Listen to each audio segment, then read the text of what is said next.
Coucou, c'est Anne-Sophie alias Luna Amazon. Bienvenue sur ta chronique zen, le moment où tu prends le temps de te poser, ou du moins d'essayer. Aujourd'hui, j'aimerais qu'on parle d'un mot qu'on entend partout, un mot qui fait très développement personnel, la pleine conscience. La pleine conscience, le fameux ici et maintenant, ou comment arrêter de courir après la vie pour enfin la vivre, et où tu peux devenir l'œil du cyclone. Alors si tu penses que la pleine conscience, c'est pour les gens qui ont du temps, genre ceux qui peuvent méditer 3 heures sur une montagne, rassure-toi, en réalité c'est plutôt une recharge mentale express, comme brancher son téléphone avant qu'il passe en mode économie d'énergie. Et je trouve ça plutôt simple, une fois que tu as la technique. Commençons par le début. C'est quoi la pleine conscience? La pleine conscience, c'est l'art d'être présent à ce qu'on fait, à ce qu'on ressent, à ce qu'on vit, sans jugement. C'est être là, vraiment là, pas dans la liste de courses, pas dans les mails à répondre, pas avec nos fameuses to-do list sur ces post-it jaunes, ma passion, pas dans le « il faut que je fasse ceci, que je sois comme cela », mais plutôt juste là, en train de respirer, de sentir, d'exister. C'est un peu comme si on appuyait sur le bouton pause de notre cerveau. Tu vois le cerveau qui tourne en boucle 24 heures sur 24. J'ai beaucoup de gens autour de moi qui me disent qu'ils n'arrivent pas à mettre leur cerveau sur off, que le cerveau tourne H24. Qu'est-ce que je vais faire à manger? Qu'est-ce que je vais faire demain? Qu'est-ce que je vais faire pendant mes vacances? Et si j'avais répondu autrement à ce message en 2017? Oui, toujours le même message. On en avait parlé dans la première chronique sur le lâcher-prise. La pleine conscience, c'est le moment où tu lui dis gentiment à ton cerveau « Chut, on va respirer, d'accord ?» Tu sais, la bonne respiration qu'on a vue dans la chronique précédente. Mais pourquoi c'est si difficile? On a juste à dire stop à notre cerveau. Pourtant, sur le papier, ça a l'air bien facile. C'est difficile parce qu'on vit dans un monde où tout nous pousse à être ailleurs et où tout va si vite. Nos journées ressemblent à des playlists en lecture aléatoire. Une notification, un mail, une info négative qui devient anxiogène, un message.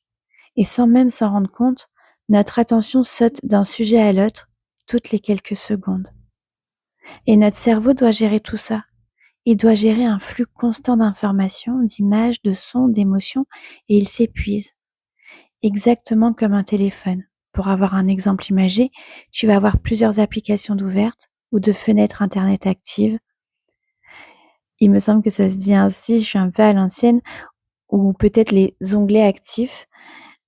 C'est à ce moment que la batterie de ton GSM, pour être à l'ancienne, va se décharger plus vite et va le plus ramer. C'est exactement la même chose pour notre cerveau. Même quand on ne fait rien, on fait quelque chose. On scrolle, on répond à nos vocaux. On pense à demain, on regrette hier, on scrolle le présent. On vit à travers la vie des gens, grâce ou à cause des réseaux. Regarde, on prend son café, mais on est sur son téléphone. On regarde Joséphine qui est à Bali dans la piscine, et toi sur ta chaise, et tu en oublies que tu es sur ta chaise et que tu es en train de boire ton café. On regarde une série, mais on est toujours sur notre téléphone. On marche, mais on pense déjà à ce qu'on va manger à midi. Parfois même on mange à midi, on pense déjà à ce qu'on va manger le soir. Parfois on mange sans même se rendre compte qu'on a fini, et même on ne se rend même pas compte de ce qu'on mange.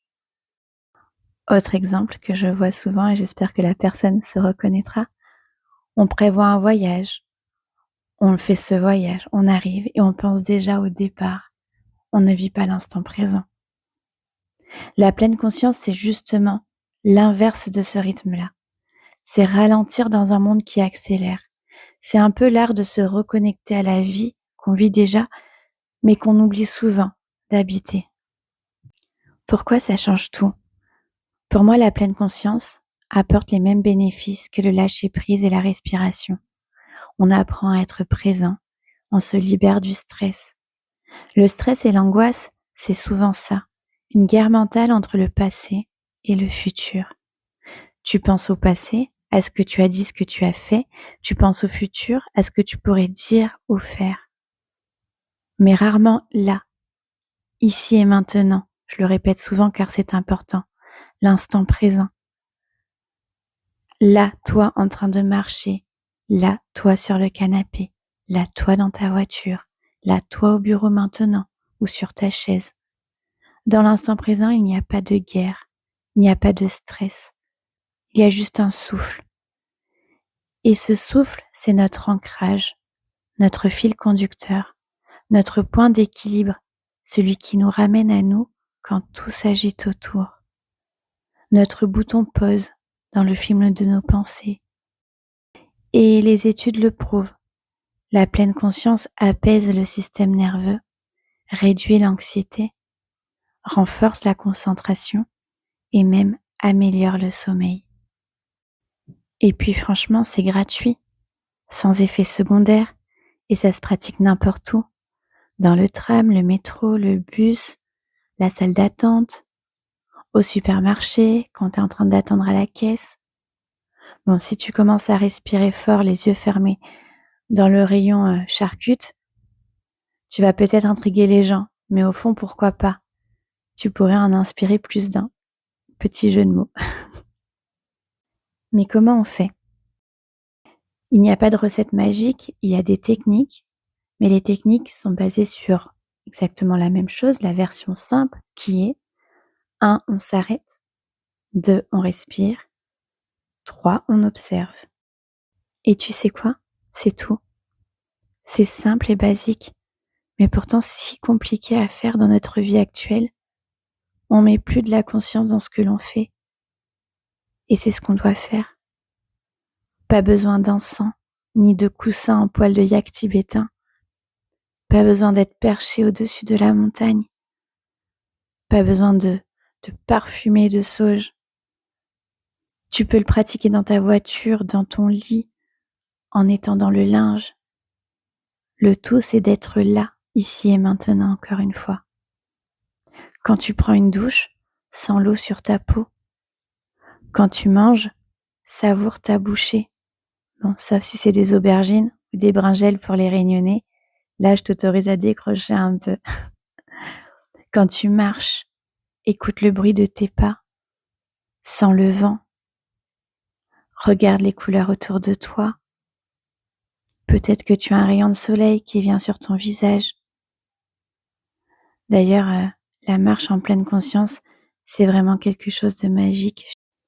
Tu peux aussi utiliser la technique de la respiration, comme on a pu voir précédemment, en te concentrant juste sur ta respiration, ici et maintenant, en inspirant et en expirant en conscience, en imaginant l'air qui entre par ton nez et qui ressort par ta bouche.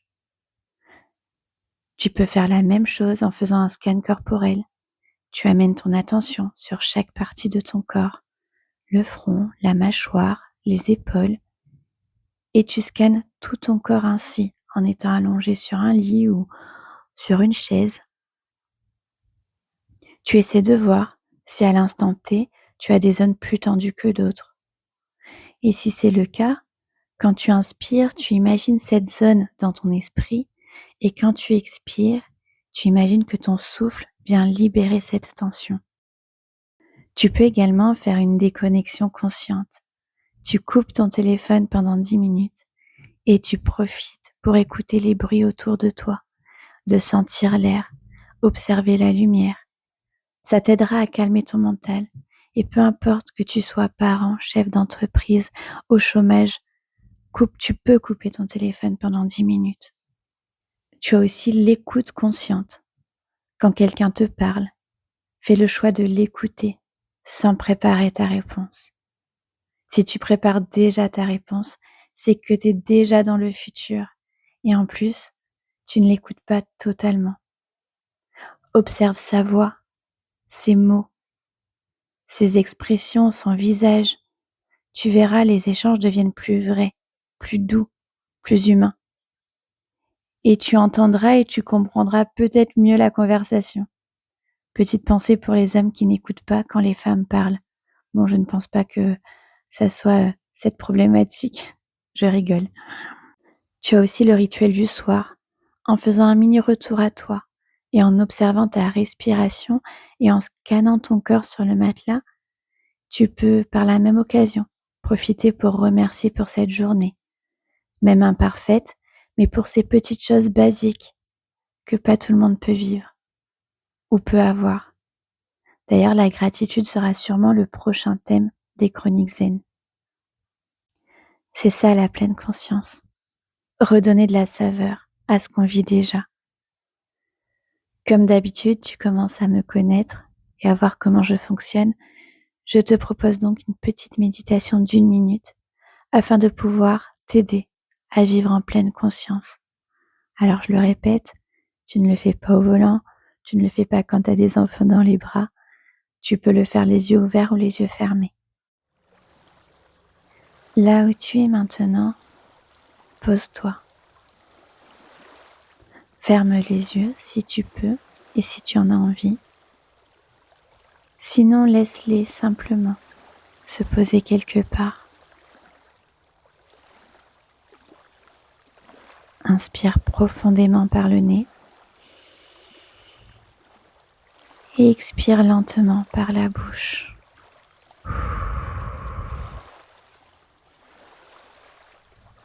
Encore une fois, inspire par le nez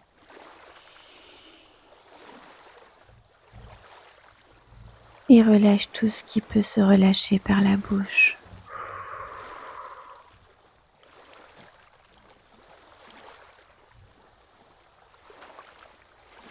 Sens ta respiration, sans chercher à la contrôler.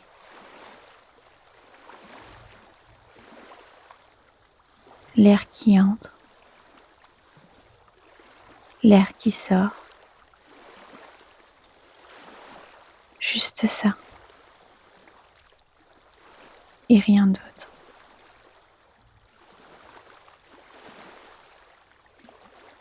Sens ton corps posé, vivant.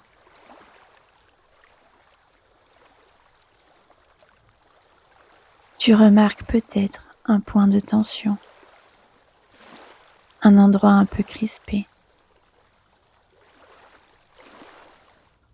Et sur l'expiration, laisse-le s'adoucir. Relâche cette tension. Et si des pensées arrivent, elles vont arriver, accueille-les. Ne les juge pas. Ne cherche pas à les chasser.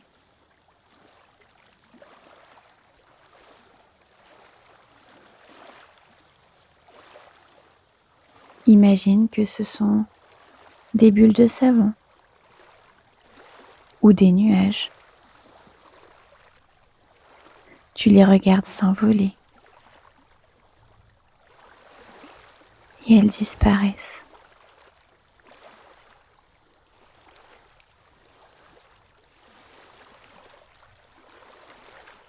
Reste encore un instant simplement à respirer, ici et maintenant.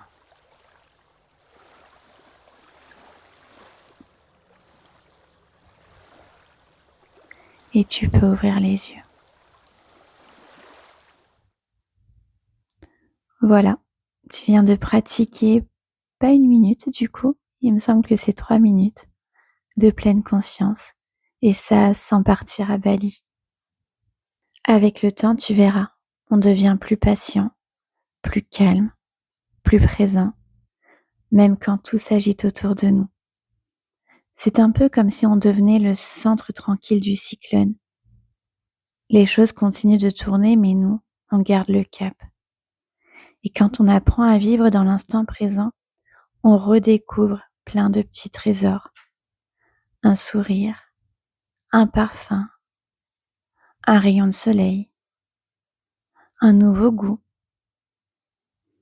une nouvelle façon de voir une situation. Des choses simples mais tellement riches quand on les vit vraiment. Un conseil pratique. Si tu débutes, choisis un moment par jour pour pratiquer. Par exemple, le matin avec ton café ou le soir avant de dormir. Pendant 1 minute, concentre-toi sur ta respiration, tes sensations, tes pensées, et petit à petit, tu verras, cette minute va s'étendre naturellement à ta journée. C'est comme arroser une plante. Au début, on se force à y penser, et un jour, ça devient un réflexe. Pour conclure, la pleine conscience, c'est un peu comme si on réapprenait à respirer la vie, pas à la contrôler, pas à la prévoir, mais à la vivre. C'est se dire, ce moment, même s'il est imparfait, est exactement celui que je vis maintenant, et c'est déjà pas mal. Alors aujourd'hui, je t'invite à lever le pied, à respirer un grand coup, et à t'offrir le plus beau cadeau qu'on puisse se faire, le présent. Parce qu'au fond, il porte bien son nom, non?